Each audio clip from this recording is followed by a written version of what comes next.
अली की तरह जिए, हुसैन की तरह शहीद हुए। अब सोशल मीडिया पर ये लाइन इस समय बहुत तेजी से शेयर की जा रही है। ये लाइन ईरान के सुप्रीम लीडर रहे आयतुल्लाह अली खामनेई की मौत के बाद वायरल हुई है। कई लोग उनकी मौत को पैगंबर मोहम्मद के नवासे हजरत इमाम हुसैन की शहादत से जोड़कर देख रहे हैं।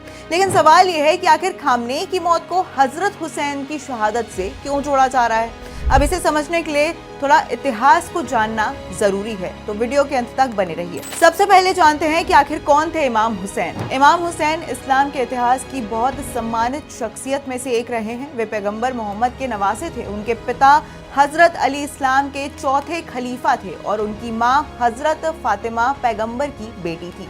उनका जन्म 626 ईस्वी में मदीना में हुआ था। उनके बड़े भाई का नाम हसन था।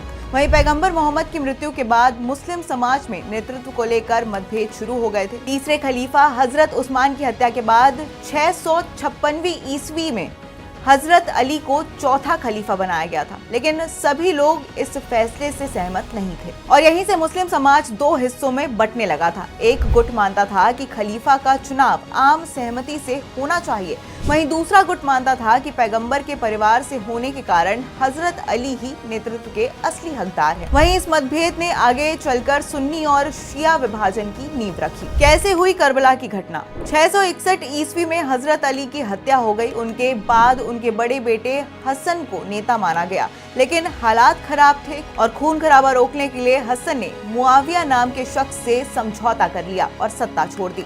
वहीं 670 ईस्वी में हसन की मृत्यु के बाद उनके छोटे भाई हुसैन को कूफा के लोगों ने अपना नेता मान लिया और इस बीच मुआविया की मृत्यु के बाद उनका बेटा यजिद सत्ता में आया। यजिद चाहता था कि हुसैन उसकी अधीनता स्वीकार करे और उसके शासन को मान ले, लेकिन इमाम हुसैन ने यह स्वीकार नहीं किया। वहीं 680 ईस्वी में मुहर्रम के महीने की 10 तारीख को करबला नाम की जगह पर यजिद की सेना ने हुसैन और उनके साथियों को घेर लिया। वे लगभग 70 से 72 लोग थे, जबकि सामने हजारों सैनिक थे। वहीं कई दिनों तक पानी और खाने की कमी के बीच उन्होंने संघर्ष किया और आखिरकार लड़ाई में इमाम हुसैन और उनके लगभग सभी साथी मारे गए। इस घटना को शिया परंपरा में जुल्म के खिलाफ कुर्बानी का सबसे बड़ा प्रतीक माना जाता है।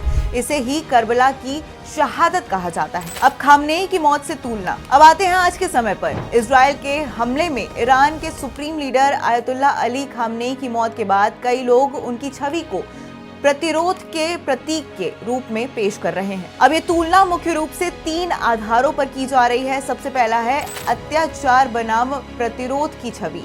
करबला की घटना को जुल्म के खिलाफ खड़े होने के रूप में देखा जाता है। वहीं इमाम हुसैन ने सत्ता के सामने झुकने से इनकार किया था।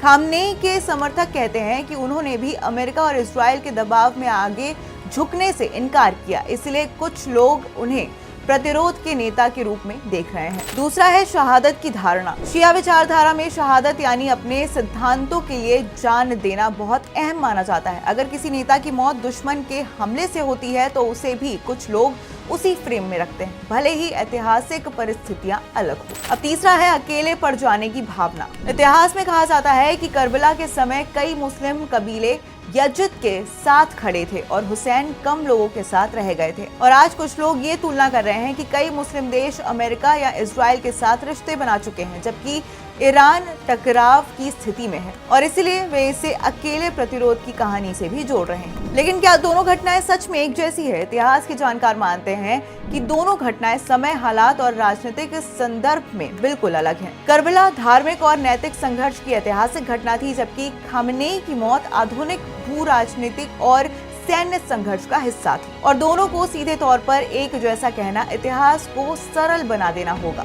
लेकिन भावनात्मक और धार्मिक नजरिए से समर्थक इन दोनों को प्रतीकात्मक रूप से जोड़कर देख रहे हैं। अली की तरह जिए, हुसैन की तरह शहीद हुए। ये लाइन सिर्फ एक नारा नहीं है, बल्कि एक भावनात्मक प्रतिक्रिया है। कुछ लोग इसे प्रतिरोध और कुर्बानी का प्रतीक मान रहे हैं, जबकि अन्य लोग इसे आधुनिक राजनीति का हिस्सा समझते हैं।